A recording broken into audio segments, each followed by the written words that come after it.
Hello friends, ನಿಮ್ಮೆಲ್ಲರಿಗೂ ನಮ್ಮ likes ಚಾನಲ್ಗೆ ಸ್ವಾಗತ.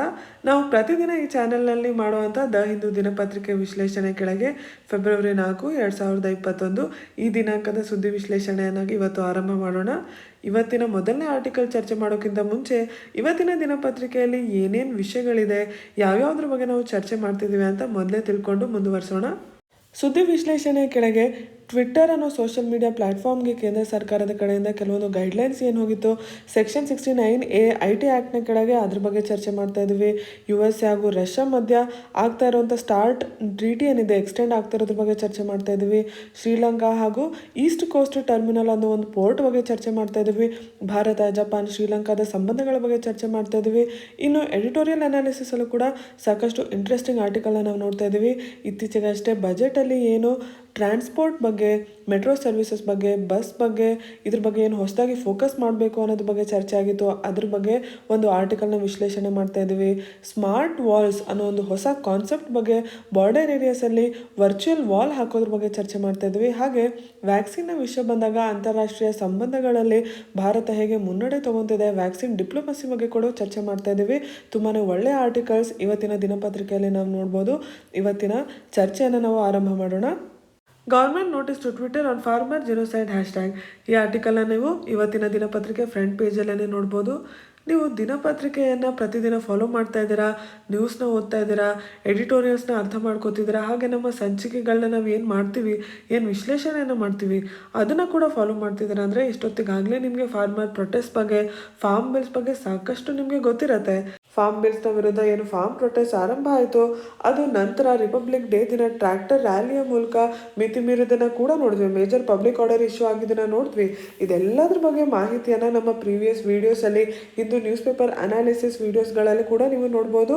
ನಿಮಗೆ ಇನ್ನಷ್ಟು ರಿವಿಷನ್ ಬೇಕು, ಕ್ಲಾರಿಟಿ ಬೇಕು ಅಂದರೆ ಪ್ಲೀಸ್ ಹಳೆ ವೀಡಿಯೋಸ್ನ ರೆಫರ್ ಮಾಡಿ.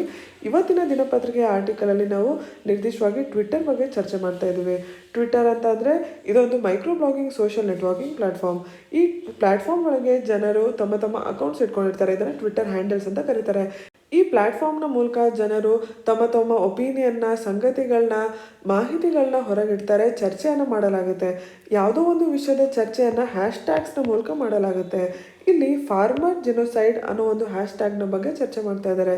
ಜಿನೋಸೈಡ್ ಅಂತ ಅಂದರೆ ನಿರ್ದಿಷ್ಟವಾಗಿ ಬೇಕಂತಲೇ ಉದ್ದೇಶಪೂರ್ವಕವಾಗಿ ಟಾರ್ಗೆಟ್ ಮಾಡಿ ಸಾಯಿಸುವಂಥದ್ದು. ಪ್ರಸ್ತುತ ಪರಿಸ್ಥಿತಿಯಲ್ಲಿ ಒಂದು ಕಡೆ ರೈತರಿದ್ದಾರೆ, ಇನ್ನೊಂದು ಕಡೆ ಕೇಂದ್ರ ಸರ್ಕಾರ ಇದೆ. ರೈತರು MSPಯನ್ನು ಕಾಯ್ದೆ ಮಾಡಿಕೊಡಿ ಅಂತ ಕೇಳ್ತಾ ಇದ್ದಾರೆ. ಏನು ಫಾರ್ಮ್ ಬಿಲ್ಸ್ ಪಾಸ್ ಆಗಿ ಕಾಯ್ದೆಗಳಾಗಿದೆ, ಆ ಕಾಯ್ದೆಗಳನ್ನೆಲ್ಲ ತೆಗೆದುಹಾಕಿ ಅಂತ ಕೇಳ್ತಾ ಇದ್ದಾರೆ. ಅದೇ ಕೇಂದ್ರ ಸರ್ಕಾರ ಇಲ್ಲ, ಇನ್ನಷ್ಟು ಟೈಮ್ ತೊಗೊಳ್ಳೋಣ, 1.5 ವರ್ಷದಷ್ಟು ಈ ಎಲ್ಲ ಕಾಯ್ದೆಗಳನ್ನ ಸ್ಟೇ ಮಾಡೋಣ, ನಂತರ ಇದ್ರ ಬಗ್ಗೆ ಚರ್ಚೆ ಮಾಡೋಣ, ಈ ರೀತಿ ಮಾತುಕತೆ ಮಾಡೋಕ್ಕೆ ಪ್ರಯತ್ನ ಮಾಡ್ತಾ ಇದೆ.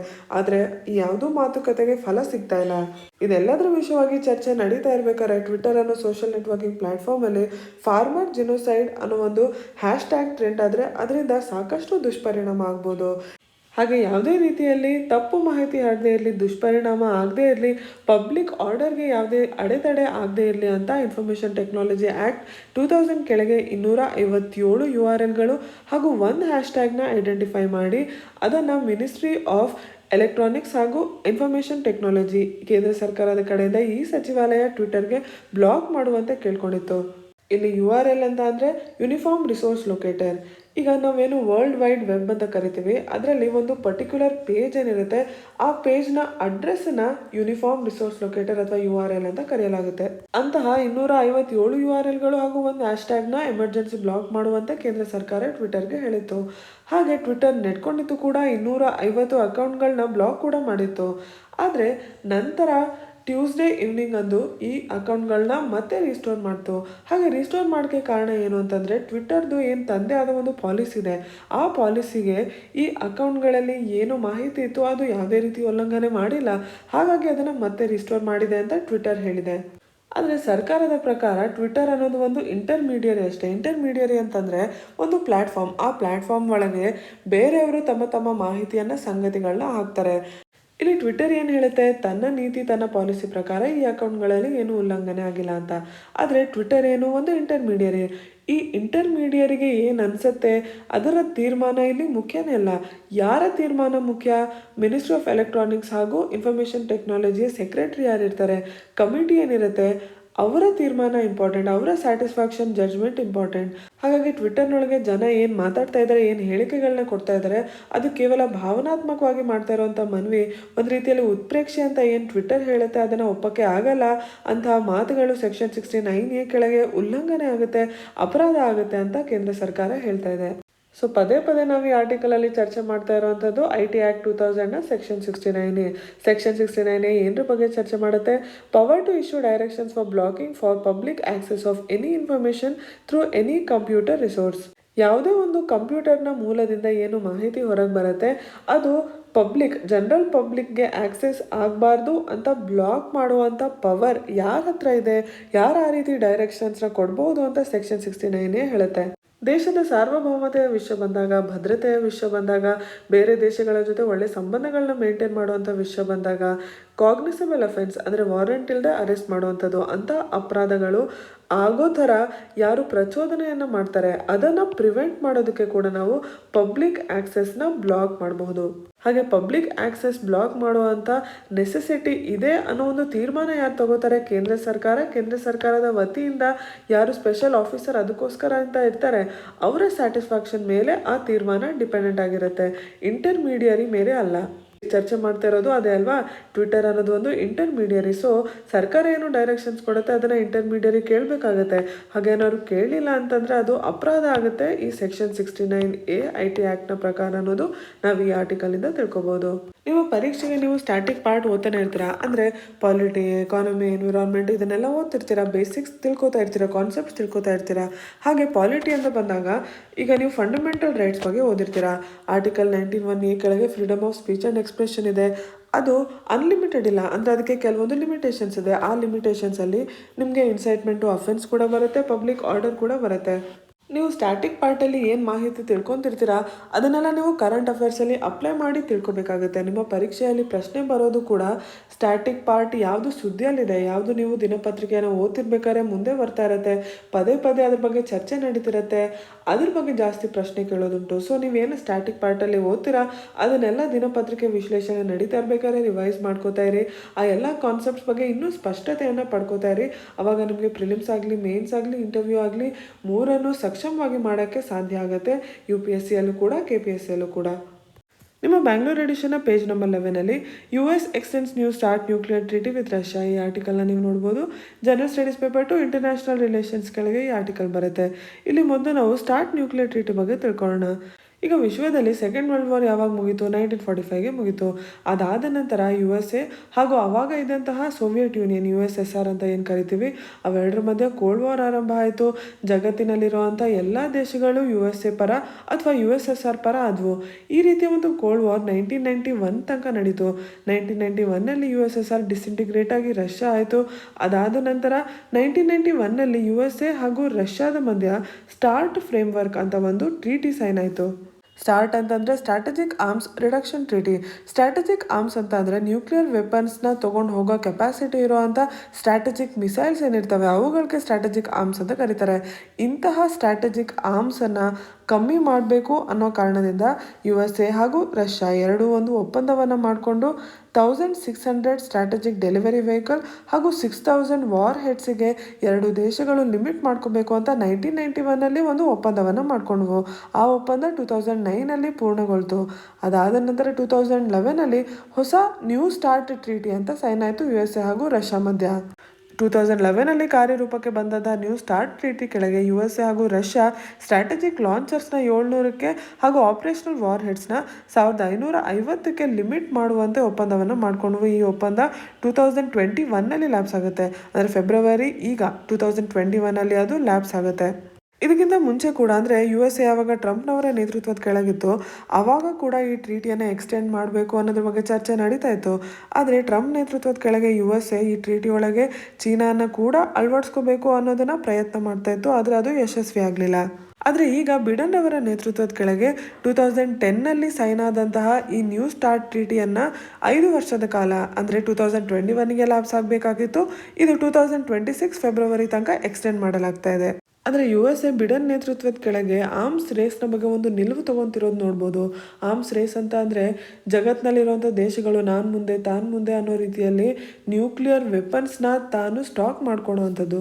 ಇಂತಹ ಆರ್ಮ್ಸ್ ರೇಸಲ್ಲಿ ದೇಶಗಳು ಪಾಲ್ಗೊಂಡಾಗ ಏನಾಗುತ್ತೆ, ದೇಶಗಳ ಮಧ್ಯ ಭಯ ಜಾಸ್ತಿ ಆಗುತ್ತೆ, ವೈರತ್ವ ಜಾಸ್ತಿ ಆಗುತ್ತೆ. ಅಂದರೆ ಒಂದು ದೇಶ ಇನ್ನೊಂದು ದೇಶದ ಮೇಲೆ ಅಟ್ಯಾಕ್ ಮಾಡಬಹುದೇನೋ ಅನ್ನೋ ಒಂದು ಫಿಯರ್ ಜಾಸ್ತಿ ಆಗುತ್ತೆ. ಇದರಿಂದಾಗಿ ನಾಳೆ ಯುದ್ಧ ಆಗೋ ಸಾಧ್ಯತೆಗಳು ಕೂಡ ಜಾಸ್ತಿ ಆಗುತ್ತೆ. ಹಾಗಾಗಿ ಆರ್ಮ್ಸ್ ರೇಸಸ್ನ ನಾವು ಡೇಂಜರಸ್ ಅಂತಾನೆ ಕರಿಬೋದು. ಇಂತಹ ಆರ್ಮ್ಸ್ ರೇಸ್ಗಳು ನಡಿಬಾರ್ದು. ಪಾರದರ್ಶಕತೆ ಇರಬೇಕು, ಸ್ಥಿರತೆ ಇರಬೇಕು, ಜಗತ್ತಿನಲ್ಲಿ ಆರ್ಮ್ಸ್ ಕಂಟ್ರೋಲ್ ಹಾಗೂ ನಾನ್ ಪ್ರೊಲಿಫರೇಷನ್ಗೆ ಒತ್ತು ಕೊಡಬೇಕು ಅನ್ನೋ ಒಂದು ಬಿಡನ್ ಅವರ ನೇತೃತ್ವದ ಕೆಳಗೆ USA ನಿಲುವು ತಗೊಳೋದನ್ನ ನೋಡ್ಬೋದು. ನ್ಯೂ ಸ್ಟಾರ್ಟ್ ಟ್ರೀಟಿಯನ್ನು ಎಕ್ಸ್ಟೆಂಡ್ ಮಾಡೋದು ಕೂಡ ಇದರದ್ದು ಒಂದು ಭಾಗ ಅಂತ ನಾವು ಇಲ್ಲಿ ಹೇಳ್ಬೋದು. ನಿಮ್ಮ ಪರೀಕ್ಷೆಗೆ, ಎಸ್ಪೆಷಲಿ ಪ್ರಿಲಿಮ್ಸ್ ಪರೀಕ್ಷೆಗೆ ಸ್ಟಾರ್ಟ್ ಟ್ರೀಟಿ ಅಂದರೆ ಏನು, ಯಾವ ದೇಶಗಳ ಮಧ್ಯೆ ಯಾವಾಗ ಏನು ನಡೆದಿತ್ತು ಅನ್ನೋದ್ರ ಬಗ್ಗೆ ನಿಮಗೆ ಗೊತ್ತಿರಬೇಕು. ಮೇನ್ಸ್ ಪರೀಕ್ಷೆಗೆ ಯಾವಾಗ ನ್ಯೂಕ್ಲಿಯರ್ ನಾನ್ ಪ್ರೊಲಿಫರೇಷನ್ ಪ್ರಶ್ನೆ ಬರುತ್ತೆ ಇಂಟರ್ನ್ಯಾಷನಲ್ ರಿಲೇಷನ್ಸಲ್ಲಿ, ಆ ವಿಷಯವಾಗಿ ಇದು ತುಂಬ ಪ್ರಾಮುಖ್ಯತೆಯನ್ನು ಇಟ್ಕೊಂಡಿರುವಂಥ ಒಂದು ಟ್ರೀಟಿ. ಸೊ ಈ ಒಪ್ಪಂದದ ಬಗ್ಗೆ ಕೂಡ ನಿಮಗೂ ಆ ವಿಷಯದಲ್ಲಿ ಗೊತ್ತಿರಬೇಕು. ನಿಮ್ಮ ಬ್ಯಾಂಗ್ಳೂರ್ ಎಡಿಷನ್ನ page number 10 Sri Lanka's ECT move unilateral Japan, ಈ ಆರ್ಟಿಕಲ್ನ ನೀವು ನೋಡ್ಬೋದು. General studies paper 2 international relations ಕೆಳಗೇನೆ ಈ ಆರ್ಟಿಕಲ್ ಕೂಡ ಬರುವಂಥದ್ದು. ಇಲ್ಲಿ ECT ಅಂತಂದರೆ ಈಸ್ಟ್ ಕೋಸ್ಟ್ ಟರ್ಮಿನಲ್ ಅಥವಾ ಈಸ್ಟ್ ಕಂಟೈನರ್ ಟರ್ಮಿನಲ್. ಶ್ರೀಲಂಕಾದ ಕೊಲಂಬೋದಲ್ಲಿ ಈ ಪೋರ್ಟ್ ಇರುವಂಥದ್ದು. ಈ ಪ್ರದೇಶದಲ್ಲಿ ಒಂದು ಚೈನೀಸ್ ಪ್ರೆಸೆನ್ಸ್ ಜಾಸ್ತಿ ಇದೆ. ಎರಡನೇದು, ಈ ECT ಮೂಲಕ ಆಗುವಂಥ 70% ಬಿಸ್ನೆಸ್ ಭಾರತದ ಮೂಲಕ ಆಗುವಂಥದ್ದು. ಹಾಗಾಗಿ ಇದರಲ್ಲಿ ಭಾರತ, ಶ್ರೀಲಂಕಾ ಹಾಗೂ ಜಪಾನ್ 3 ಜನ ಸೇರಿ ಈ ECTಯನ್ನು ಡೆವಲಪ್ ಮಾಡಬೇಕು ಅಂತ ಒಂದು ಮೆಮೊರಂಡಮ್ ಆಫ್ ಅಂಡರ್ಸ್ಟ್ಯಾಂಡಿಂಗ್ನ ಸೈನ್ ಮಾಡಿದ್ರು 2019.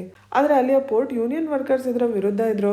ಅಂದರೆ ಆ ಪ್ರದೇಶದಲ್ಲಿ ಯಾವುದೇ ರೀತಿ ಫಾರಿನ್ ಇನ್ವೆಸ್ಟ್ಮೆಂಟ್ ಇರಬಾರ್ದು ಅಂತ ಪ್ರೊಟೆಸ್ಟ್ ಮಾಡ್ತಾ ಇದ್ರು. ಆ ಹಿನ್ನೆಲೆಯಲ್ಲಿ ಸಾಕಷ್ಟು ವಿವಾದ ನಡೀತಾ ಇತ್ತು. ಆದರೆ ಇತ್ತೀಚೆಗಷ್ಟೇ ಭಾರತದ ಅಡಾನಿ ಇಲ್ಲಿ ಇನ್ವೆಸ್ಟ್ ಮಾಡುತ್ತೆ ಅಂತ ಮಾತುಕತೆ ಹೊರಗೆ ಬಂದಿತ್ತು.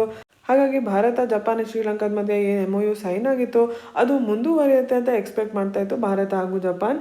ಆದರೆ ಶ್ರೀಲಂಕಾ ಈಗ ಮುಂದೆ ಹೋಗಿ ECTಯನ್ನು ತಾನೇ ಕಂಟೈನರ್ ಟರ್ಮಿನಲ್ ಆಗಿ Sri Lanka ports authority of India ಕೆಳಗೆ ಆಪರೇಟ್ ಮಾಡೋದಾಗಿ ಒಂದು ಯೂನಿಲ್ಯಾಟ್ರಲ್ ಡಿಸಿಷನ್ನ ತಗೊಂಡಿದೆ. ಬೈಲ್ಯಾಟ್ರಲ್ ಅಂದರೆ 2 ದೇಶಗಳ ಮಧ್ಯೆ, ಟ್ರೈಲ್ಯಾಟ್ರಲ್ ಅಂದರೆ 3 ದೇಶಗಳ ಮಧ್ಯೆ, ಹಾಗೆ ಯೂನಿಲ್ಯಾಟ್ರಲ್ ಅಂತ ಅಂದರೆ ಒಂದು ದೇಶ ತಾನೇ ಡಿಸಿಷನ್ ತಗೊಳ್ಳೋವಂಥದ್ದು. ಈ ರೀತಿಯ ಒಂದು ಯೂನಿಲ್ಯಾಟ್ರಲ್ ಡಿಸಿಷನನ್ನು ಶ್ರೀಲಂಕಾ ತೊಗೊಂಡಿರೋದ್ರ ಬಗ್ಗೆ ಭಾರತ ಹಾಗೂ ಜಪಾನ್ ಎರಡೂ ಬೇಸರವನ್ನು ತೋರಿಸಿದೆ. ಯಾಕೆಂದರೆ ಈ ಪ್ರದೇಶದಲ್ಲಿ ಏನು ಚೈನೀಸ್ ಇನ್ಫ್ರಾಸ್ಟ್ರಕ್ಚರ್ ಪ್ರಾಜೆಕ್ಟ್ಸ್ ತುಂಬ ಜಾಸ್ತಿ ಇದೆ, ಅದಕ್ಕೆ ಉತ್ತರವಾಗಿ ಭಾರತ ಹಾಗೂ ಜಪಾನ್ ಎರಡೂ ಸೇರಿ ಸೌತ್ ಏಷ್ಯಾದ ಒಂದು ಸಹಕಾರವನ್ನು, ಕೋಆರ್ಡಿನೇಷನನ್ನು ತೋರಿಸೋ ಒಂದು ಸಿಂಬಾಲಿಕ್ ಜಾಗ ಆಗಿತ್ತು ಈ ಈಸ್ಟ್ ಕೋಸ್ಟ್ ಟರ್ಮಿನಲ್. ಹಾಗಾಗಿ ಈ ಬೇಸರವಾಗಿರೋದು ಸಹಜ. ಅದಕ್ಕೆ ಉತ್ತರವಾಗಿ ಶ್ರೀಲಂಕಾ ಕೊಲಂಬೋದಲ್ಲೇ ವೆಸ್ಟ್ ಕಂಟೈನರ್ ಟರ್ಮಿನಲ್ನ 35 ವರ್ಷಗಳಿಗೆ ಅಗ್ರಿಮೆಂಟ್ಗೆ ಭಾರತ ಹಾಗೂ ಜಪಾನ್ಗೆ ಆಫರ್ ಮಾಡಿದೆ. ಆ ಆಫರ್ಗೆ ಭಾರತ ಅಥವಾ ಜಪಾನ್ ಯಾವುದೇ ರೀತಿಯ ಒಂದು ಹೇಳಿಕೆಯನ್ನು ಕೊಟ್ಟಿಲ್ಲ. ಏನು ಹೇಳುತ್ತೆ ಅನ್ನೋದನ್ನು ನಾವು ಕಾದು ನೋಡಬೇಕು. ಸೌತ್ ಏಷ್ಯಾ ಅಂತ ನಾವು ಹೇಳಿದಾಗ ಭಾರತ ಅಥವಾ ಚೀನಾ ಯಾವಾಗಲೂ ಸುತ್ತ ಇರುವಂಥ ದೇಶಗಳ ಮೇಲೆ ತಮ್ಮ ಇನ್ಫ್ಲೂಯೆನ್ಸ್ನ ಜಾಸ್ತಿ ಮಾಡೋಕ್ಕೆ ಪ್ರಯತ್ನ ಮಾಡ್ತಾ ಇರುತ್ತೆ. ಈಗ ಶ್ರೀಲಂಕಾ ಭಾರತಕ್ಕೆ ವಾಲ್ತಾ ಇದೆಯಾ, ಚೀನಾಗೆ ವಾಲ್ತಾ ಇದೆಯಾ, ಈ ರೀತಿ ಮಾತುಗಳನ್ನ ನಾವು ಪದೇ ಪದೇ ಕೇಳ್ತಾ ಇರ್ತೀವಿ. ಈಗಂತೂ ಭಾರತ ಹಾಗೂ ಚೀನಾ ಮಧ್ಯ ಸಂಬಂಧಗಳು ಹದಗೆಟ್ಟಿರುವಂಥ ಪರಿಸ್ಥಿತಿಯಲ್ಲಿ ಸುತ್ತ ಇರೋ ದೇಶಗಳು ಯಾವ ದೇಶದ ಕಡೆ ವಾಲ್ತಾ ಇದ್ದಾವೆ ಅನ್ನೋದು ಇಂಟರ್ನ್ಯಾಷನಲ್ ರಿಲೇಷನ್ಸಲ್ಲಿ ತುಂಬ ಇಂಪಾರ್ಟೆಂಟ್ ಆಗುತ್ತೆ. ಸೊ ಇದನ್ನೆಲ್ಲ ನೀವು ನೋಟ್ ಮಾಡ್ಕೋತಾ ಇರಬೇಕು. ಕೆಲವೊಮ್ಮೆ ಭಾರತದ ಸಂಬಂಧ ಯಾವ ದೇಶದ ಜೊತೆ ಹೇಗಿದೆ ಅನ್ನೋದಕ್ಕೆ ಕೆಲವೊಂದು ಸಿಂಬಾಲಿಕ್ ಪ್ರಾಜೆಕ್ಟ್ಸ್ ಇರುತ್ತೆ.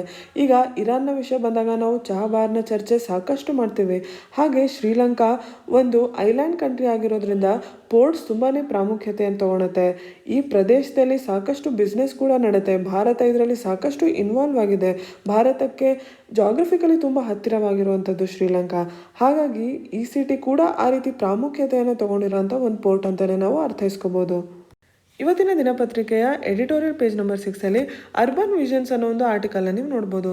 ಇತ್ತೀಚೆಗಷ್ಟೇ ಏನು ಯೂನಿಯನ್ ಬಜೆಟ್ 2021 ಬಂತು, ಅದರಲ್ಲಿ ನಗರ ಪ್ರದೇಶಗಳಲ್ಲಿ ಮೆಟ್ರೋ ರೈಲ್ ಹಾಗೂ ಬಸ್ ಸರ್ವಿಸಸ್ನ ಇನ್ನಷ್ಟು ವಿಸ್ತರಣೆ ಮಾಡಬೇಕು ಅನ್ನೋದನ್ನು ಗುರುತಿಸಲಾಯಿತು. ಅಂದರೆ ಇದೊಂದು ಕೋರ್ ಕಾಂಪಿಟೆಂಟ್ ಆಫ್ ಅರ್ಬನೈಸೇಷನ್ ಅಂತ ಗುರುತಿಸಲಾಯಿತು. ಹಾಗಾದರೆ ಏನು? ನಗರ ಪ್ರದೇಶದಲ್ಲಿ ನಿರ್ದಿಷ್ಟವಾಗಿ ಜನ ಸಾಕಷ್ಟು ಓಡಾಡ್ತಾರೆ. ಅದು ಶಾಲೆಗಿರ್ಬೋದು, ಕೆಲಸಕ್ಕಿರ್ಬೋದು, ಬಿಸ್ನೆಸ್ ವಿಷಯವಾಗಿರ್ಬೋದು.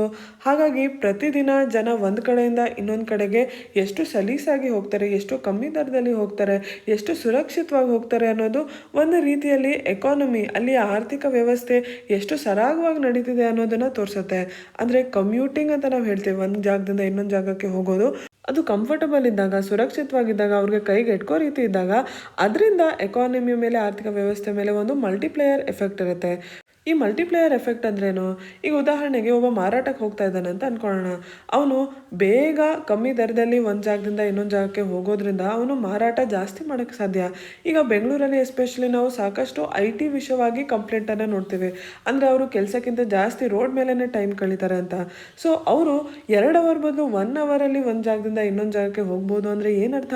ಅವರು ಕೆಲಸವನ್ನು ಇನ್ನೂ ಸಕ್ಷಮವಾಗಿ ಮಾಡ್ಬೋದು, ಇನ್ನು ದಕ್ಷತೆಯಿಂದ ಮಾಡಬಹುದು ಅಂತ ಅಲ್ವಾ? ಸೊ ಒಂದಲ್ಲ ಒಂದು ರೀತಿಯಲ್ಲಿ ಅದು ಎಕಾನಮಿಗೇನೆ ಕಾಂಟ್ರಿಬ್ಯೂಟ್ ಮಾಡುವಂಥದ್ದು. ಹೀಗೆ ಒಳ್ಳೆ ಕಮ್ಯುಟೇಷನ್ ಇರೋದ್ರಿಂದ, ಒಳ್ಳೆ ಟ್ರಾನ್ಸ್ಪೋರ್ಟೇಷನ್ ಇರೋದ್ರಿಂದ ಮಲ್ಟಿಪ್ಲೇಯರ್ ಎಫೆಕ್ಟ್ ಬೇರೆ ಬೇರೆ ರೀತಿಯಲ್ಲಿ ಆರ್ಥಿಕ ವ್ಯವಸ್ಥೆ ಮೇಲೆ ಇರುತ್ತೆ. ಇದನ್ನು ಒಂದು ರೀತಿಯಲ್ಲಿ ಈ ವರ್ಷದ ಬಜೆಟ್ ಗುರುತಿಸಿರೋದನ್ನು ನಾವು ನೋಡ್ಬೋದು. ಕೋಲ್ಕತ್ತಾ ಆಗಲಿ, ಚೆನ್ನೈ, ಬ್ಯಾಂಗ್ಳೂರ್ ಇಲ್ಲೆಲ್ಲ ಏನು ಮೆಟ್ರೋ ಪ್ರಾಜೆಕ್ಟ್ಸ್ ಇದೆ ಅವುಗಳಿಗೆ ಕೇಂದ್ರದಿಂದ ಫಂಡಿಂಗನ್ನು ಅನೌನ್ಸ್ ಮಾಡಲಾಗಿದೆ. ಒಂದು ಕಡೆ ಮೆಟ್ರೋಸ್ಗೆ ಫಂಡಿಂಗ್ ಜಾಸ್ತಿ ಮಾಡಿದರೆ, ಇನ್ನೊಂದು ಕಡೆ ದೊಡ್ಡ ಸಿಟೀಸ್ ಅಂತ ಏನು ಕರಿತೀವಿ ಅವುಗಳಲ್ಲಿ ಏನು ಸಾರ್ವಜನಿಕರು ಯೂಸ್ ಮಾಡುವಂಥ ಬಸ್ ಟ್ರಾನ್ಸ್ಪೋರ್ಟ್ ಇರುತ್ತೆ ಅವುಗಳಿಗೆ ಅಂತಲೇ 18,000 ಕೋಟಿಯ ಒಂದು ಪ್ಲ್ಯಾನನ್ನು ಮಾಡಲಾಗಿದೆ. PPP ಮಾಡೆಲ್ ಅಂದರೆ ಪಬ್ಲಿಕ್ ಪ್ರೈವೇಟ್ ಪಾರ್ಟ್ನರ್ಶಿಪ್ ಮಾಡೆಲ್ ಕೆಳಗೆ. ಈ ಮಾಡೆಲ್ ಕೆಳಗೆ ಪ್ರೈವೇಟ್ ಸೆಕ್ಟರ್ ಪ್ಲೇಯರ್ಸ್ ಏನಿದ್ರೆ ಅವ್ರುಗಳು ಬಸ್ಗಳನ್ನ ಫೈನಾನ್ಸ್ ಮಾಡೋಕ್ಕಾಗುತ್ತೆ, ಅಕ್ವೈರ್ ಮಾಡೋಕ್ಕಾಗತ್ತೆ, ಆಪ್ರೇಟ್ ಮಾಡೋಕ್ಕಾಗತ್ತೆ, ಜೊತೆಗೆ ಮೇಂಟೈನ್ ಕೂಡ ಮಾಡೋಕ್ಕಾಗತ್ತೆ. ಸೊ ಒಂದು ರೀತಿಯಲ್ಲಿ ಪ್ರೈವೇಟ್ ಪ್ಲೇಯರ್ಸ್ನ ನಾವು ಇನ್ನೂ ಅಷ್ಟು ಅಳವಡಿಸ್ಕೊತಾ ಇದ್ವಿ ಬಸ್ ಟ್ರಾನ್ಸ್ಪೋರ್ಟೇಷನ್ನ ವಿಷಯ ಬಂದಾಗ. ಈ ರೀತಿಯ ಒಂದು ಅಪ್ರೋಚ್ ಭಾರತಕ್ಕೆ ಈಗ ಅವಶ್ಯಕವಾಗಿತ್ತು. ಭಾರತದಲ್ಲಿ 1000 ಜನಕ್ಕೆ ಕೇವಲ 1.2 ಬಸ್ಸಸ್ ಇದೆ. ಇದನ್ನು ನಾವು ಬೇರೆ ದೇಶಗಳಿಗೆ ಕಂಪೇರ್ ಮಾಡಿ ನೋಡಿದ್ರೆ ಸೌತ್ ಆಫ್ರಿಕಾದಲ್ಲಿ 6.5 ಇದೆ, ಥೈಲ್ಯಾಂಡಲ್ಲಿ 8.6 ಇದೆ. ನೀತಿ ಆಯೋಗ್ ಡೇಟಾ ಪ್ರಕಾರ ಕೆಲವೊಂದು ಸ್ಟೇಟ್ಸ್ ಅಷ್ಟೇ, ಕರ್ನಾಟಕದಂತಹ ಕೆಲವೊಂದು ರಾಜ್ಯಗಳ ಮಾತ್ರ ನ್ಯಾಷನಲ್ ಆವ್ರೇಜ್ಗಿಂತ ಜಾಸ್ತಿ ಇರುವಂಥದ್ದು. ಹಾಗಂತ ಈಗ ಏನು ಹೊಸದಾಗಿ PPP ಮಾಡೆಲ್ನ ಪ್ರಪೋಸ್ ಮಾಡಿದ್ದಾರೆ ಅದನ್ನು ಕಾರ್ಯರೂಪಕ್ಕೆ ತರೋದು ಅಷ್ಟು ಸುಲಭವಾಗೋದಿಲ್ಲ. ಯಾಕಂದರೆ ಹಲವಾರು ರಾಜ್ಯಗಳಲ್ಲಿ ಬಸ್ ಟ್ರಾನ್ಸ್ಪೋರ್ಟೇಷನ್ನ ವಿಷಯ ಬಂದಾಗ ಸ್ಟೇಟ್ಗಳು ಮೊನೋಪ್ಲೀಸ್ ನಡೀತಾ ಇದೆ. ಯಾವುದೇ ನಿಯಂತ್ರಣ ಇಲ್ಲದೆ ಪ್ರೈವೇಟ್ ಬಸ್ ಸರ್ವಿಸಸ್ ಕೂಡ ನಡೀತಾ ಇದೆ. ಒಂದು ನಗರದ ಆಡಳಿತದ ವಿಷಯ ಬಂದಾಗ ಅದು ಕೇಂದ್ರ ಸರ್ಕಾರಕ್ಕಿಂತ ಜಾಸ್ತಿ ರಾಜ್ಯ ಸರ್ಕಾರದ ಕೆಳಗಿರುತ್ತೆ. ಹಾಗಾಗಿ ಟ್ರಾನ್ಸ್ಪೋರ್ಟೇಷನ್ನ ನಿಯಂತ್ರಣೆ ಮಾಡೋದು ಇದೆಲ್ಲವೂ ಕೂಡ ರಾಜ್ಯ ಸರ್ಕಾರದ ಕೆಳಗೆ ಜಾಸ್ತಿ ಬರುತ್ತೆ. ಆದರೆ ಇವುಗಳನ್ನ ಸರಿಯಾಗಿ ನಡೆಸೋದ್ರಲ್ಲಿ ಒಂದು ರೀತಿಯಲ್ಲಿ ವಿಫಲವಾಗಿದ್ದಾವೆ ಅಂತಲೇ ನಾವು ಹೇಳ್ಬೋದು. ನಗರ ಪ್ರದೇಶದಲ್ಲಿ ಒಬ್ಬರೇನೆ ಬಸ್ಸನ್ನು ಉಪಯೋಗಿಸ್ತಾರೆ, ಟ್ರೈನನ್ನು ಉಪಯೋಗಿಸ್ತಾರೆ, ಫೀಡರ್ ನೆಟ್ವರ್ಕ್ನ ಕೂಡ ಉಪಯೋಗಿಸ್ತಾರೆ. ಫೀಡರ್ ನೆಟ್ವರ್ಕ್ ಅಂತಂದರೆ ಈಗ ಮೆಟ್ರೋ ವಿಜಯನಗರಿಂದ ಬೈಯಪ್ಪನಹಳ್ಳಿ ಹೋದರೆ ವಿಜಯನಗರಿಂದ ಇನ್ನೊಂದು ಕಡೆ ಹೋಗೋಕ್ಕೆ ಏನು ಬಸ್ ಸರ್ವಿಸಸ್ ಇರುತ್ತೆ ಅದನ್ನು ಫೀಡರ್ ನೆಟ್ವರ್ಕ್ ಅಂತ ಕರೀತಾರೆ. ಈಗ ಒಬ್ಬ ವ್ಯಕ್ತಿನೇ ಈ ಮೂರನ್ನೂ ಉಪಯೋಗಿಸ್ತಾ ಇದ್ದಾನೆ ಅಂತಂದರೆ ಅವನಿಗೆ ಒಂದು ಕಾಮನ್ ಮೊಬಿಲಿಟಿ ಕಾರ್ಡ್ನ ಕೊಡೋಕ್ಕೆ ಯಾಕೆ ಆಗಬಾರ್ದು? ಹೀಗೆ ಕೊಡಬೇಕು ಅನ್ನೋದ್ರ ಬಗ್ಗೆ ಸಾಕಷ್ಟು ಚರ್ಚೆ ನಡೆದಿದೆ, ಆದರೂ ಕೂಡ ಅದು ಕಾರ್ಯರೂಪಕ್ಕೆ ಬಂದಿಲ್ಲ. ಇನ್ನೊಂದು ಸಮಸ್ಯೆ ಏನಂತಂದರೆ ಮೆಟ್ರೋ ಹಾಗೂ ಬಸ್ ಸರ್ವಿಸಸ್ನ ದರ ತುಂಬ ಜಾಸ್ತಿ ಇರೋದು. ಸಾಕಷ್ಟು ಜನ ಈ ನಗರ ಪ್ರದೇಶಗಳ ಹಾರ್ಟಲ್ಲಿ ಅಂದರೆ ಮಧ್ಯದಲ್ಲಿ ಇರೋದಿಲ್ಲ, ದೂರ ಹೋಗಿ ನೆಲೆಸ್ತಾರೆ. ಯಾಕಂದರೆ ಈ ಹಾರ್ಟ್ ಆಫ್ ದ ಸಿಟಿ ಅಂತ ನಾವೇನು ಕರಿತೀವಿ ಅಲ್ಲಿ ದರ ತುಂಬ ಜಾಸ್ತಿ ಇರುತ್ತೆ. ಅದು ಹೌಸಿಂಗ್ ಕಾಸ್ಟ್ ಇರ್ಬೋದು, ಸ್ಟ್ಯಾಂಡರ್ಡ್ ಆಫ್ ಲಿವಿಂಗ್ ಇರ್ಬೋದು. ಆ ದರ ಕಮ್ಮಿ ಆಗಲಿ ಅಂತ ಅವರು ದೂರ ಹೋಗಿ ನೆಲೆಸಿರ್ತಾರೆ. ಹಾಗಾಗಿ ಕೆಲಸಕ್ಕೆ, ಶಾಲೆಗೆ ಅಂತ ಅವರು ಓಡಾಟ ಜಾಸ್ತಿ ಮಾಡ್ತಾರೆ. ಈ ಮೆಟ್ರೋ ಬಸ್ ಸರ್ವಿಸಸ್ಗಳ ದರ ಎಷ್ಟಿದೆ ಅಂತಂದರೆ ಅವ್ರಿಗೆ ಓಡಾಟಕ್ಕೆ 2 ವೀಲರನ್ನೇ ಕಮ್ಮಿ ದರಕ್ಕೆ ವರ್ಕೌಟ್ ಆಗ್ಬೋದು. ಇದೇ ವಿಷಯವಾಗಿ ಸೆನ್ಸಸ್ 2011 ಕೂಡ ಹೇಳುತ್ತೆ, ಏನು ನಗರ ಪ್ರದೇಶಗಳಲ್ಲಿ ಅನಿಯಂತ್ರಿತವಾಗಿ ಜನಸಂಖ್ಯೆ ಜಾಸ್ತಿ ಆಗ್ತಿದೆ, ಅದಕ್ಕೆ ಸಮವಾಗಿ ಅಲ್ಲಿ ಕೆಪಾಸಿಟಿ ಜಾಸ್ತಿ ಮಾಡೋಕ್ಕಾಗ್ತಾ ಇಲ್ಲ, ಸಂಪನ್ಮೂಲಗಳನ್ನ ಜಾಸ್ತಿ ಮಾಡೋಕ್ಕಾಗ್ತಾ ಇಲ್ಲ, ಫಂಡಿಂಗ್ ಕೊಡೋಕ್ಕಾಗ್ತಾ ಇಲ್ಲ. ಈ ಎಲ್ಲ ಸಮಸ್ಯೆಗೆ ಪರಿಹಾರ ಏನು? ಒಂದು, ಫಂಡಿಂಗ್ ಜಾಸ್ತಿ ಮಾಡೋದು. ಅದು ಕೇಂದ್ರ ಸರ್ಕಾರ ಈಗಾಗಲೇ ಮಾಡಿದೆ. ಈಗ ಇದನ್ನೆಲ್ಲ ಕಾರ್ಯರೂಪಕ್ಕೆ ತರಬೇಕು ಅಂತಂದರೆ ಕೇಂದ್ರ ಸರ್ಕಾರ ಹಾಗೂ ರಾಜ್ಯ ಸರ್ಕಾರಗಳು ಸಾರಿಗೆ ಹೇಗಿರಬೇಕು ನಗರ ಪ್ರದೇಶದಲ್ಲಿ ಅನ್ನೋದ್ರ ಬಗ್ಗೆ ಒಂದು ಕೇಂದ್ರಿತವಾದ ದೃಷ್ಟಿಕೋನವನ್ನು ಇಟ್ಕೊಂಡು ಅದನ್ನು ಕಾರ್ಯರೂಪಕ್ಕೆ ತೊಗೊಂಬರ್ಬೇಕು. ಇನ್ನರ್ ಸಿಟಿ ಹೌಸಿಂಗ್ ಇರಲಿ, ರೆಂಟಲ್ ಪ್ರಾಜೆಕ್ಟ್ಸ್ ಇರಲಿ, ಸಿವಿಕ್ ಸರ್ವಿಸಸ್ ಇರಲಿ, ಸರಿಯಾಗಿ ಹೆಲ್ತ್ ಕೇರ್ ಕೊಡೋದಿರಲಿ, ಜನರಿಗೆ ಜಾಸ್ತಿ ಗ್ರೀನರಿ ಇರುವಂಥ ಪ್ರದೇಶಗಳು, ವಾಕೆಬಿಲಿಟಿ, ಈ ಎಲ್ಲ ವಿಷಯಗಳನ್ನ ಇಟ್ಕೊಂಡು ಒಂದು ಕೇಂದ್ರಿತವಾದ ವಿಷನನ್ನು ಇಟ್ಕೊಂಡು ಕೇಂದ್ರ ಸರ್ಕಾರ ಹಾಗೂ ರಾಜ್ಯ ಸರ್ಕಾರಗಳು ಜೊತೆಗೆ ಕೆಲಸ ಮಾಡಬೇಕು. ಆಗಷ್ಟೇ ನಾವು ಇನ್ಕ್ಲೂಸಿವ್ ಅರ್ಬನೈಸೇಷನ್ ಮಾಡುವಂಥದ್ದು. ಇನ್ಕ್ಲೂಸಿವ್ ಅರ್ಬನೈಸೇಷನ್ ಅಂತಂದರೆ ನಗರ ಪ್ರದೇಶಗಳಲ್ಲಿ ಎಲ್ಲ ಕಡೆ ಸಮವಾದ ಅಭಿವೃದ್ಧಿ ಆಗುವಂಥದ್ದು. ತುಂಬಾ ಒಳ್ಳೆಯ ಟರ್ಮ್, ಇದನ್ನು ನೀವು ನೆನ್ಪಿಟ್ಕೊಳ್ಳಿ. ಇದ್ರ ಜೊತೆಗೇನೆ ಈ ಆರ್ಟಿಕಲಲ್ಲೇ ನಾವೇನು ಸಾರಿಗೆಯಿಂದ ಮಲ್ಟಿಪ್ಲೇಯರ್ ಎಫೆಕ್ಟ್ ಇರುತ್ತೆ, ಸಾರಿಗೆ ಅರ್ಬನೈಸೇಷನ್ನ ಒಂದು ಕೋರ್ ಕಾಂಪೊನೆಂಟ್ ಅನ್ನೋದನ್ನು ಓದಿದ್ವಿ. ಅದನ್ನು ಕೂಡ ನೀವು ಜ್ಞಾಪಕ ನಿಮ್ಮ ಜನರಲ್ ಸ್ಟಡೀಸ್ ಪೇಪರ್ 3 ಕೆಳಗೆ ಇನ್ಫ್ರಾಸ್ಟ್ರಕ್ಚರ್ ಅಂತಲೇ ಸೆಪ್ರೇಟ್ ಆದ ಒಂದು ಟಾಪಿಕ್ ಇದೆ. ಹಾಗಾಗಿ ನಿಮಗೆ ತುಂಬ ಇಂಪಾರ್ಟೆಂಟ್ ಆಗುತ್ತೆ. ಬಜೆಟಲ್ಲೂ ಇದಕ್ಕೆ ಇಷ್ಟು ಒತ್ತನ್ನು ಕೊಟ್ಟಿರೋದ್ರಿಂದ ನಿರ್ದಿಷ್ಟವಾಗಿ ಇದ್ರ ಬಗ್ಗೆ ನಿಮಗೆ ಪ್ರಶ್ನೆ ಬರ್ಬೋದು. ಹಾಗಾಗಿ ತುಂಬ ಒಳ್ಳೆಯ ಆರ್ಟಿಕಲ್. ಇದರಿಂದ ಏನೇನು ಡೇಟಾ, ಏನೇನು ಅನಾಲಿಸಿಸ್ ನಿಮಗೆ ಸಿಗುತ್ತೆ ಎಲ್ಲದನ್ನು ನೀವು ನೋಟ್ ಮಾಡಿಟ್ಕೊಳ್ಳಿ. Smart walls for Indian borders.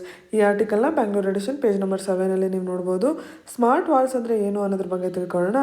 ಈಗ USA ಹಾಗೂ ಮೆಕ್ಸಿಕೋ ಮಧ್ಯ ಒಂದು ವಾಲನ್ನು ಕಟ್ಟಬೇಕು ಅನ್ನೋದು ಟ್ರಂಪ್ನವರ ನೇತೃತ್ವದಲ್ಲಿ USA ಪ್ರಾಜೆಕ್ಟ್ ನಡೀತಾ ಇತ್ತು. ಅದರ ಜೊತೆಗೆ ಒಂದು ವರ್ಚುವಲ್ ವಾಲ್ನ ಕಟ್ಟಬೇಕು ಅನ್ನೋದು ಕೂಡ ಇತ್ತು. ಈ ವರ್ಚುವಲ್ ವಾಲ್ ಅಂತಂದ್ರೇನು? ವರ್ಚುವಲ್ ವಾಲ್ ಅಂತ ಅಂದರೆ ಅಲ್ಲಿ ನಿಜವಾಗ್ಲೂ ಕಟ್ಟಡನೋ ಗೋಡೆನೋ ಇರೋದಿಲ್ಲ, ಆದರೆ ಸಾಫ್ಟ್ವೇರ್ನ ಮೂಲಕ ಒಂದು ಗೋಡೆಯ ರೀತಿ ಅಲ್ಲಿ ಕ್ರಿಯೇಟ್ ಮಾಡಲಾಗುತ್ತೆ, ರಚನೆ ಮಾಡಲಾಗುತ್ತೆ. ಹೇಗೆ? ಆರ್ಟಿಫಿಷಿಯಲ್ ಇಂಟೆಲಿಜೆನ್ಸ್ನ ತಂತ್ರಜ್ಞಾನದ ಮೂಲಕ, ರೆಡಾರ್ ಸ್ಯಾಟಲೈಟ್ನ ಮೂಲಕ, ಕಂಪ್ಯೂಟರ್ ಎಕ್ವಿಪ್ಡ್ ಬಾರ್ಡರ್ ಕಂಟ್ರೋಲ್ ವೆಹಿಕಲ್ಸ್ನ ಮೂಲಕ, ಸೆನ್ಸರ್ಸ್ ಮೂಲಕ, ಹೀಗೆ ನಾನಾ ರೀತಿಯಲ್ಲಿ ಒಂದು ವರ್ಚುವಲ್ ವಾಲ್ನ ಕಟ್ಟಲಾಗುತ್ತೆ. ಒಂದು ಫಿಸಿಕಲ್ ವಾಲ್ ಹಾಗೂ ವರ್ಚುವಲ್ ವಾಲ್ ಎರಡನ್ನೂ ಕಟ್ಟಬೇಕು ಅನ್ನೋದು ಟ್ರಂಪ್ನವರ ನೇತೃತ್ವದಲ್ಲಿ US ಹಾಗೂ ಮೆಕ್ಸಿಕೋ ಮಧ್ಯದಲ್ಲಿ ಮಾಡಬೇಕು ಅನ್ನೋ ಪ್ರಾಜೆಕ್ಟ್ ನಡೀತಾ ಇತ್ತು. ಈಗ ಬಿಡನ್ ನೇತೃತ್ವದಲ್ಲಿ ಫಿಸಿಕಲ್ ವಾಲ್ ಕಟ್ಟೋದಿಲ್ಲ, ಆದರೆ ಸ್ಮಾರ್ಟ್ ವಾಲ್ನ ಕಟ್ತೀವಿ ಅಂತ ಹೇಳ್ತಾ ಇದ್ದಾರೆ. ಈ ಸ್ಮಾರ್ಟ್ ವಾಲ್ ಅಂತ ಅಂದರೆ ಈ ವರ್ಚುವಲ್ ವಾಲ್ ಬಗ್ಗೆ ಅವರು ಮಾತಾಡ್ತಾ ಇದ್ದಾರೆ. ಒಂದು ಬಾರ್ಡರ್ ಏರಿಯಾದಲ್ಲಿ ಈ ರೀತಿಯ ಒಂದು ಸ್ಮಾರ್ಟ್ ವಾಲ್ನ ಹಾಕೋದ್ರಿಂದ ಏನಾಗುತ್ತೆ? ಯಾರು ಪ್ಯಾಟ್ರೋಲಿಂಗ್ ಮಾಡ್ತಿರ್ತಾರೆ, ಪ್ಯಾಟ್ರೋಲಿಂಗ್ ಅಂತಂದರೆ ಒಂದು ಪ್ರದೇಶದಲ್ಲಿ ಓಡಾಡ್ತಾ ಏನು ಕಣ್ಗಾವಲು ಇಟ್ಟಿರ್ತಾರಲ್ವಾ, ಆ ಕೆಲಸವನ್ನು ಈ ಸ್ಮಾರ್ಟ್ ವಾಲ್ನ ಮೂಲಕ ಮಾಡೋಕ್ಕೆ ಸಾಧ್ಯ ಆಗುತ್ತೆ. ತಂತ್ರಜ್ಞಾನದ ಮೂಲಕ ಏನಾದ್ರು ಬಾರ್ಡರ್ ಏರಿಯಾದಲ್ಲಿ ಹೆಚ್ಚು ಕಮ್ಮಿ ಆದಾಗ ಆ ಮಾಹಿತಿಯನ್ನು ಅಲ್ಲಿ ಪೆಟ್ರೋಲಿಂಗ್ ಮಾಡ್ತಾ ಇದ್ದಂತಹ ಯಾರು ಆಫೀಸರ್ಸ್ ಇರ್ತಾರೆ ಅವರಿಗೆ ಮೊಬೈಲ್ ಡಿವೈಸಸ್ಗೋ ಹೀಗೆ ಬೇರೆ ಬೇರೆ ರೀತಿಯಲ್ಲಿ ಅವ್ರಿಗೆ ಮಾಹಿತಿಯನ್ನು ಕೊಡಲಾಗುತ್ತೆ. ಗಡಿ ಪ್ರದೇಶಗಳಲ್ಲಿ ಈ ರೀತಿಯ ಸ್ಮಾರ್ಟ್ ವಾಲ್ಸ್ನ ಉಪಯೋಗಿಸ್ಕೊಂಡು ಗಡಿ ಪ್ರದೇಶದ ಮೇಲೆ ಕಣ್ಗಾವಲಿಡೋ ಅಂಥ ಒಂದು ಹೊಸ ಪದ್ಧತಿ ಏನಿದೆ, ಇದರ ಭವಿಷ್ಯ ಏನು ಅನ್ನೋದ್ರ ಬಗ್ಗೆ ಈ ಆರ್ಟಿಕಲಲ್ಲಿ ಚರ್ಚೆ ಮಾಡ್ತಾ ಇದ್ದಾರೆ. ಭಾರತದಲ್ಲಿ ಇದರಿಂದ ಎಷ್ಟು ಉಪಯೋಗ ಆಗ್ಬೋದು? ಭಾರತದ ಗಡಿ ಪ್ರದೇಶಗಳಲ್ಲಿ ಸ್ಮಗ್ಲರ್ಸ್ ಇರಲಿ, ಭಯೋತ್ಪಾದಕರಿರಲಿ, ಇವರೆಲ್ಲ ಎಂಟರ್ ಆಗ್ತಾರೆ. ಇದನ್ನು ನಾವು ಕ್ರಾಸ್ ಬಾರ್ಡರ್ ಇನ್ಫಿಲ್ಟ್ರೇಷನ್ ಅಂತ ಕರಿತೀವಿ. ಇದನ್ನು ನಾವು ತಡೆಗಟ್ಟಬೇಕಾಗಿದೆ. ಇದು ಮೊದಲನೇ ಸಮಸ್ಯೆ. ಎರಡನೇ ಸಮಸ್ಯೆ ಏನು ಅಂತಂದರೆ, ಗಡಿ ಪ್ರದೇಶಗಳೇನಿದೆ ಅದು ಭೌಗೋಳಿಕವಾಗಿ ರಗ್ಡ್ ಅಂತ ಏನು ಕರೀತಾರೆ, ಅಂದರೆ ಸಮವಾಗಿಲ್ಲ, ಬೆಟ್ಟ ಗುಡ್ಡಗಳಿರುವಂಥದ್ದು. ಹೀಗಿದ್ದಾಗ ಇನ್ನೂ ಫಿಸಿಕಲ್ ಪ್ಯಾಟ್ರೋಲಿಂಗ್ ಕಷ್ಟ ಆಗುತ್ತೆ. ಈ ಎರಡೂ ಸಮಸ್ಯೆಗಳನ್ನ ನಾವು ಸ್ಮಾರ್ಟ್ ವಾಲ್ಸ್ನ ಮೂಲಕ ಬಗೆಹರಿಸ್ಕೋಬೋದು. ಹಾಗೆ ಕಾಸ್ಟ್ ಎಫೆಕ್ಟಿವ್ನೆಸ್, ಕಮ್ಮಿ ದರದಲ್ಲಿ ಈ ಕೆಲಸ ಆಗುತ್ತೆ, ಪರಿಸರಕ್ಕೆ ಕಮ್ಮಿ ಹಾನಿ ಆಗುತ್ತೆ, ಇನ್ನೂ ಈಸಿಯಾಗಿ ನಾವು ಪ್ಯಾಟ್ರೋಲಿಂಗ್ ಮಾಡೋಕ್ಕೆ ಸಾಧ್ಯ ಆಗುತ್ತೆ. ಇಲ್ಲ, ನಮ್ಮ ದೇಶದ ಗಡಿ ತುಂಬಾ ಉದ್ದವಾಗಿದೆ, ಲಾಂಗ್ ಬೌಂಡ್ರೀಸ್ ಇದೆ, ಇಡೀ ಬೌಂಡ್ರಿಗೆ ಹೀಗೆ ಮಾಡೋಕ್ಕೆ ಸಾಧ್ಯ ಆಗಲ್ಲ ಅಂತ ಇಟ್ಕೊಳ್ಳಿ. ಹಾಗಿದ್ದಾಗ ಯಾವ ಪ್ರದೇಶಗಳು ತುಂಬ ಕ್ರಿಟಿಕಲ್ ಆಗಿದೆ, ಸೂಕ್ಷ್ಮವಾಗಿದೆ, ಭದ್ರತೆಯ ಜಾಸ್ತಿ ಅವಶ್ಯಕತೆ ಇದೆ, ಅಲ್ಲಿ ಫಿಸಿಕಲ್ ಪ್ಯಾಟ್ರೋಲಿಂಗ್ ಜೊತೆಗೆ ನಾವು ಸ್ಮಾರ್ಟ್ ವಾಲ್ಸ್ನ ಯಾಕೆ ಬಳಸಬಾರ್ದು? ಉದಾಹರಣೆಗೆ ಪಠಾನ್ಕೋಟ್ ಏರ್ ಫೋರ್ಸ್ನ ಏನು ಅಟ್ಯಾಕ್ ಆಗಿತ್ತು, ಅಲ್ಲಿ ಸಮಸ್ಯೆ ಏನಾಗಿತ್ತು ಅಂದರೆ ಆ ಪ್ರದೇಶ ತುಂಬ ದೊಡ್ಡದಾಗಿತ್ತು, ಹಾಗಾಗಿ ಪೆಟ್ರೋಲಿಂಗ್ ಕಷ್ಟ ಇತ್ತು. ಅಂತಹ ಪ್ರದೇಶಗಳಲ್ಲಿ ನಾವು ಸ್ಮಾರ್ಟ್ ವಾಲ್ಸ್ನ ಕೂಡ ಬಳಸ್ಕೋಬೋದಲ್ವಾ? ನಮ್ಮ ಆರ್ಮಿ ಏನಿದೆ ಅವರಿಗೆ ಉಪಯೋಗ ಆಗೋ ಥರ, ಪೂರಕವಾಗಿರೋ ಥರ ನಾವು ತಂತ್ರಜ್ಞಾನವನ್ನು ಬಳಸ್ಕೋಬೋದು ಅಂತಂದರೆ ಅದು ತುಂಬ ಒಳ್ಳೆಯ ಕೆಲಸನೇ ಅಲ್ವಾ? ಹೀಗೆ ಸ್ಮಾರ್ಟ್ ವಾಲ್ಸ್ ಅನ್ನೋ ಈ ಹೊಸ ಕಾನ್ಸೆಪ್ಟ್ ಭಾರತಕ್ಕೆ ಎಷ್ಟು ಉಪಯುಕ್ತವಾಗಬಹುದು ಅನ್ನೋದ್ರ ಬಗ್ಗೆ ಇಲ್ಲಿ ಚರ್ಚೆ ಮಾಡ್ತಾ ಇದ್ದಾರೆ. ತುಂಬ ಒಳ್ಳೆಯ ಕಾನ್ಸೆಪ್ಟ್. ಇದನ್ನು ನೀವು general studies paper two international relations ಕೆಳಗೆ ಕೂಡ ಉಪಯೋಗಿಸ್ಕೋಬೋದು. ಈಗ ಭಾರತ, ಚೈನಾ, ಭಾರತ, ಪಾಕಿಸ್ತಾನ್ ಇವುಗಳ ಮಧ್ಯೆ ಹೇಗೆ ಗಡಿ ಸಮಸ್ಯೆಯನ್ನು ಬಗೆಹರಿಸ್ಕೋಬೋದು ಅಂದಾಗ ನೀವು ಸ್ಮಾರ್ಟ್ ವಾಲ್ಸ್ ಕಾನ್ಸೆಪ್ಟ್ನ ಉಪಯೋಗಿಸ್ಬೋದು. ಹಾಗೆ ಜನರಲ್ ಸ್ಟಡೀಸ್ ಪೇಪರ್ 3 ಕೆಳಗೆ ಭದ್ರತೆಯ ವಿಷಯ ಬಂದಾಗ ಕೂಡ ನಿಮ್ಮದೇ ಆದ ಒಂದು ಯುನೀಕ್ ಸೊಲ್ಯೂಷನ್ ಆಗಿ ಸ್ಮಾರ್ಟ್ ವಾಲ್ಸ್ನ ಕೊಡ್ಬೋದು. ನಿಮ್ಮ ಪ್ರಿಲಿಮ್ಸ್ ಪರೀಕ್ಷೆಗೆ ಎಸ್ಪೆಷಲಿ ಸ್ಮಾರ್ಟ್ ವಾಲ್ ಅಂದರೆ ಏನು ಅಂತ ನಿಮಗೆ ಕ್ಲಿಯರ್ ಆಗಿ ಗೊತ್ತಿರಬೇಕು. ಇನ್ನೊಂದು ಇಂಟ್ರೆಸ್ಟಿಂಗ್ ಆರ್ಟಿಕಲ್ನ ಬ್ಯಾಂಗ್ಳೂರ್ ಎಡಿಷನ್ ಪೇಜ್ ನಂಬರ್ 6 ನೀವು ನೋಡ್ಬೋದು. No to vaccine nationalism, yes to global cooperation. ಈ ಆರ್ಟಿಕಲ್ ಒಳಗೆ ವ್ಯಾಕ್ಸಿನ್ ಡಿಪ್ಲೊಮಸಿ ಬಗ್ಗೆ ಚರ್ಚೆ ಮಾಡ್ತಾ ಇದ್ದಾರೆ. ವ್ಯಾಕ್ಸಿನ್ ಡಿಪ್ಲೊಮಸಿ ಅಂದರೆ ಏನು? ಡಿಪ್ಲೊಮಸಿ ಅಂದರೆ ರಾಜತಂತ್ರ. ಒಂದು ದೇಶದ ರಾಜತಂತ್ರದಲ್ಲಿ ವ್ಯಾಕ್ಸಿನ್ನ ಬಳಸ್ಕೊಳೋದಕ್ಕೆ ವ್ಯಾಕ್ಸಿನ್ ಡಿಪ್ಲೊಮಸಿ ಅಂತ ಕರೀತಾ ಇದ್ದಾರೆ. ಈಗ ಕೋವಿಡ್-19 ಹಿನ್ನೆಲೆಯಲ್ಲಿ ಜಗತ್ತಿನಾದ್ಯಂತ ವ್ಯಾಕ್ಸಿನ್ಗಳ ಡೆವಲಪ್ಮೆಂಟ್ ನಡೀತಾ ಇದೆ. ಈಗಾಗಲೇ ಅದರ ಹಂಚುವಿಕೆ ಸ್ಟಾರ್ಟ್ ಆಗಿದೆ. ಭಾರತದಲ್ಲೂ ಕೂಡ ಅದು ಸ್ಟಾರ್ಟ್ ಆಗಿದೆ. ಇತ್ತೀಚೆಗಷ್ಟೇ ನಾವು ಕೋವಿಡ್ ಪರ್ಫಾರ್ಮೆನ್ಸ್ ರ್ಯಾಂಕಿಂಗ್ ಅಂತ ನೋಡಿದ್ವಿ. ಕೊರೋನಾ ವೈರಸ್ ಇದು ಡೆವಲಪಿಂಗ್ ಕಂಟ್ರಿನ, ಡೆವಲಪ್ಡ್ ಕಂಟ್ರಿನ, ಅಡ್ವಾನ್ಸ್ಡ್ ಕಂಟ್ರಿನ ಅಂತ ನೋಡ್ಬಿಟ್ಟು ಎಫೆಕ್ಟ್ ಮಾಡಿಲ್ಲ. ಎಲ್ಲ ದೇಶಗಳಿಗೂ ಒಂದು ರೀತಿಯಲ್ಲಿ ಸಮವಾಗೇ ವೈರಸ್ ಹರಡಿದೆ. ಆದರೆ ಈಗ ವ್ಯಾಕ್ಸಿನ್ನ ವಿಷಯ ಬಂದಾಗ ಯಾರು ಅಡ್ವಾನ್ಸ್ಡ್ ಕಂಟ್ರೀಸ್ ಇದೆ, ಅವುಗಳ ಹತ್ರ ಜಾಸ್ತಿ ಹಣ ಇದೆ, ಅವರು ಈ ವ್ಯಾಕ್ಸಿನ್ಗಳನ್ನ ಅಡ್ವಾನ್ಸ್ ಪರ್ಚೇಸ್ ಮಾಡ್ತಾ ಇದ್ದಾರೆ. ಯಾವ ಕಂಪ್ನಿಗಳು ಈ ವ್ಯಾಕ್ಸಿನ್ಗಳನ್ನ ತಯಾರಿಸಿದೆ ಅವುಗಳ ಜೊತೆ ಅಡ್ವಾನ್ಸ್ ಪರ್ಚೇಸ್ ಕಾಂಟ್ರಾಕ್ಟ್ಸ್ನ ಮಾಡ್ಕೊಂಡಿದೆ. ಎಷ್ಟರ ಮಟ್ಟಿಗೆ ಮಾಡ್ಕೊಂಡಿದೆ ಅಂತಂದರೆ, ಈ ದೇಶಗಳಲ್ಲಿ ಎಷ್ಟು ಜನಸಂಖ್ಯೆ ಇದೆ ಅವರಿಗೆ 2 ಸತಿ ಕೊಡೋ ರೀತಿ ಯುರೋಪಿಯನ್ ಯೂನಿಯನಲ್ಲಿ ಪರ್ಚೇಸ್ ಮಾಡಿದರೆ US ಅಲ್ಲಿ, UK ಅಲ್ಲಿ 4 ಸತಿ ಕೊಡ್ಬೋದು, ಕೆನಡಾದಲ್ಲಿ 6 ಸತಿ ಕೊಡ್ಬೋದು. ಅಷ್ಟು ಅಡ್ವಾನ್ಸ್ ಪರ್ಚೇಸ್ ಮಾಡಿದ್ದಾರೆ. ಈಗಾಗಲೇ ಫೈಸರ್ ವ್ಯಾಕ್ಸಿನ್ನ 82% ಅಷ್ಟು, ಮಾಡರ್ನಾ ವ್ಯಾಕ್ಸಿನ್ನ 78% ಅಷ್ಟು ಈ ದೇಶಗಳೇ ಕೊಂಡ್ಕೊಂಡ್ಬಿಟ್ಟಿದ್ದಾವೆ. ಇದೆಲ್ಲ ಒಂದು ರೀತಿಯಲ್ಲಿ ವ್ಯಾಕ್ಸಿನ್ ನ್ಯಾಷನಲಿಸಮ್ನ ತೋರಿಸುತ್ತೆ. ಅಂದರೆ ನಮ್ಮ ದೇಶವನ್ನು ಫಸ್ಟ್ ನೋಡ್ಕೋಬೇಕು, ನಮ್ಮ ದೇಶದಲ್ಲಿ ಫಸ್ಟ್ ವ್ಯಾಕ್ಸಿನೇಷನ್ ಕೊಡಬೇಕು, ಇದೇ ಒಂದು ನಿಟ್ಟಿನಲ್ಲಿ ಈ ದೇಶಗಳು ನಡೀತಾ ಇದೆ. ಹೀಗೆ ಮಾಡೋ ಕಾರಣ ಏನು? ಒಂದ್ಸತಿ ಜನರಿಗೆ ವ್ಯಾಕ್ಸಿನೇಷನ್ ಸಿಕ್ತು ಅಂದರೆ ಅವರು ನಾರ್ಮಲ್ ಆಗಿ ಓಡಾಡ್ತಾರೆ, ಆರ್ಥಿಕ ಆಕ್ಟಿವಿಟೀಸ್ ಜಾಸ್ತಿ ಆಗುತ್ತೆ, ಆರ್ಥಿಕ ಸುಧಾರಣೆ ಆಗುತ್ತೆ, ಮತ್ತು ಆರ್ಥಿಕ ವ್ಯವಸ್ಥೆಗೆ ಚಾಲನೆ ಸಿಗುತ್ತೆ. ಇದೇ ಗುರಿಯನ್ನು ಇಟ್ಕೊಂಡು ಅಡ್ವಾನ್ಸ್ ಪರ್ಚೇಸ್ ಕಾಂಟ್ರಾಕ್ಟ್ಸ್ ಮಾಡಿರುವಂಥದ್ದು. ಹೀಗೆ ಇರುವಂಥ ಕಂಪ್ನಿಗಳ ಜೊತೆ ಇಷ್ಟೊಂದು ಅವ್ರು ಆಗಲೇ ಕೊಂಡ್ಕೊಂಡ್ಬಿಟ್ರೆ ಪುವರ್ ಕಂಟ್ರೀಸ್ ಎಲ್ಲಿ ಹೋಗಬೇಕು? ಆದರೆ ಇದ್ರ ಬಗ್ಗೆ so called advance countries, rich countries ಅಂತ ಏನು ಕರಿತೀವಿ, ಅವರು ಯೋಚನೆ ಮಾಡ್ತಾ ಇಲ್ಲ. ವ್ಯಾಕ್ಸಿನ್ ನ್ಯಾಷನಲಿಸಮ್ ಮಾಡ್ತಾ ಇದ್ದಾರೆ ಹೊರತು ಗ್ಲೋಬಲ್ ಕೋಆಪ್ರೇಷನ್ ಬಗ್ಗೆ ಚಿಂತನೆ ಮಾಡ್ತಾ ಇಲ್ಲ. ಏನು ಗ್ಲೋಬಲ್ ಸೌತ್ ಅಂತ ಕರೀತಾರೆ, ಅಂದರೆ ನಾರ್ತ್ ಅಮೆರಿಕಾ, ಯುರೋಪ್ನ ಬಿಟ್ಟು ಏನು ಏಷ್ಯಾ, ಲ್ಯಾಟಿನ್ ಅಮೆರಿಕಾ ಈ ಪ್ರದೇಶಗಳಲ್ಲಿ ಇರುವಂಥ ದೇಶಗಳಿಗೆ ಗ್ಲೋಬಲ್ ಸೌತ್ ಅಂತ ಕರೀತಾರೆ. ಈ ಗ್ಲೋಬಲ್ ಸೌತಲ್ಲಿ ಇರುವಂಥ ಭಾರತ ಹಾಗೂ ಚೀನಾ ಈ ಕೆಲಸವನ್ನು ಮಾಡ್ತಾ ಇದೆ. ಅದರಲ್ಲೂ ಚೀನಾದ ವ್ಯಾಕ್ಸಿನ್ನ ಎಫಿಕಸಿ ಮೇಲೆ ಬ್ರೆಜಿಲಲ್ಲಿ ಕೆಲವೊಂದು ಪ್ರಶ್ನೆಗಳು ಬಂತು.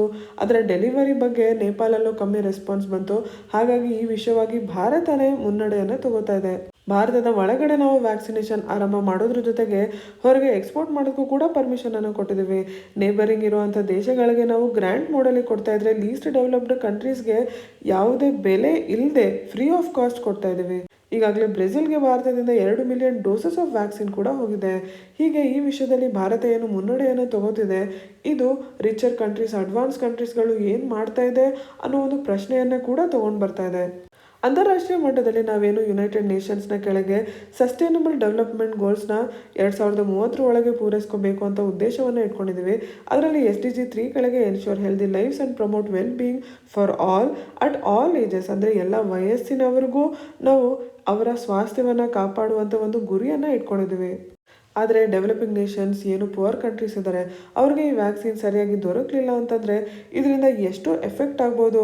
ನಾವು SDGಯ ಗುರಿಗಳನ್ನ ಇಟ್ಕೊಂಡು ಏನು ಪ್ರೋಗ್ರೆಸ್ಸಲ್ಲಿ ಹೊರಟಿದ್ವಿ ಅದೆಲ್ಲ ನಾವು ಹಿಂದೆ ಹೋಗುವಂತೆ ಮಾಡ್ಬೋದು. ಒಂದು ಕಡೆ ಆರ್ಥಿಕ ಅಭಿವೃದ್ಧಿ ಹಾಗೆ ಜನರ ಸ್ವಾಸ್ಥ್ಯದ ಮೇಲೆ ಪರಿಣಾಮ ಬೀಳ್ತಾ ಇದೆ ಅಂದರೆ ಏನರ್ಥ? ಇನ್ನಷ್ಟು ಜನ ಪಾವರ್ಟಿ ಕೆಳಗೆ, ಬಡತನದ ಕೆಳಗೆ ಹೋಗ್ತಾರೆ ಅಂತ ಅಲ್ವಾ? ಸಸ್ಟೈನಬಲ್ ಡೆವಲಪ್ಮೆಂಟ್ ಗೋಲ್ 1 ಕೆಳಗೆ end poverty in all its forms everywhere ಅಂತ ಇದೆ. ಈಗಾಗಲೇ COVID-19ಇಂದ ಎಷ್ಟು ಮುಂಚೆ ಪ್ರೋಗ್ರೆಸ್ ಆಗಿತ್ತು ಅದೆಲ್ಲ ವಾಪಸ್ ಹೋಗುವಂತೆ ಆಗತ್ತೆ ಅಂತ ಸಾಕಷ್ಟು ಸರ್ವೆಗಳು ನಮ್ಗೆ ಈಗಾಗಲೇ ಹೇಳ್ತಾ ಇದೆ. ಇದನ್ನೆಲ್ಲ ನೋಡಿದ್ರೆ ನಾವು ಏನು ಅರ್ಥೈಸ್ಕೋಬೋದು? ಏನು developing countries, poor countries, least developed countries ಇದೆ, ಅವುಗಳಲ್ಲಿ ವ್ಯಾಕ್ಸಿನ ನಾವು ದೊರಕಿಸ್ಕೊಡೋ ಅಂಥದ್ದು ತುಂಬಾ ಮುಖ್ಯವಾಗಿರೋ ಅಂಶ ಅನ್ನೋದನ್ನು ನಾವು ತಿಳ್ಕೊಬೇಕು. ವ್ಯಾಕ್ಸಿನ್ನ ವಿಷಯ ಬಂದಾಗ ಅಂತಾರಾಷ್ಟ್ರೀಯ ಸಹಕಾರಕ್ಕಾಗಿ ಅಂತಾನೆ ಕೋವ್ಯಾಕ್ಸ್ ಪ್ರಾಜೆಕ್ಟ್ ಅನ್ನೋ ಒಂದು ಪ್ರಾಜೆಕ್ಟ್ನ ಮಾಡಿಕೊಂಡು ಅದರ ಮೂಲಕ ಹೈ ಇನ್ಕಮ್ ಹಾಗೂ ಮಿಡಲ್ ಇನ್ಕಮ್ ದೇಶಗಳ ಫಂಡಿಂಗ್ನ ಉಪಯೋಗಿಸ್ಕೊಂಡು ಜಗತ್ತಿನ ಎಲ್ಲ ಕಡೆ ವ್ಯಾಕ್ಸಿನ್ ಫೇರ್ ಡಿಸ್ಟ್ರಿಬ್ಯೂಷನ್ ಆಗಬೇಕು ಅನ್ನೋ ಉದ್ದೇಶದಿಂದ ಒಂದು ಪ್ರಾಜೆಕ್ಟ್ನ ಮಾಡ್ಕೊಂಡಿದ್ರು. ಅದಕ್ಕೆ ಫಂಡಿಂಗನ್ನು ಈಗ US ಹೊಸ ಪ್ರೆಸಿಡೆಂಟ್ ಆಗಿರೋವಂಥ ಜೋ ಬಿಡನ್ ಅವರು ಕೂಡ ಸೇರ್ಕೋತಾ ಇದ್ದಾರೆ, ಫಂಡಿಂಗ್ನ ಮಾಡ್ತಾ ಇದ್ದಾರೆ. ಇದು ತುಂಬ ಒಳ್ಳೆ ಪಾಸಿಟಿವ್ ಡೆವಲಪ್ಮೆಂಟ್ ಅಂತಲೇ ಹೇಳ್ಬೋದು.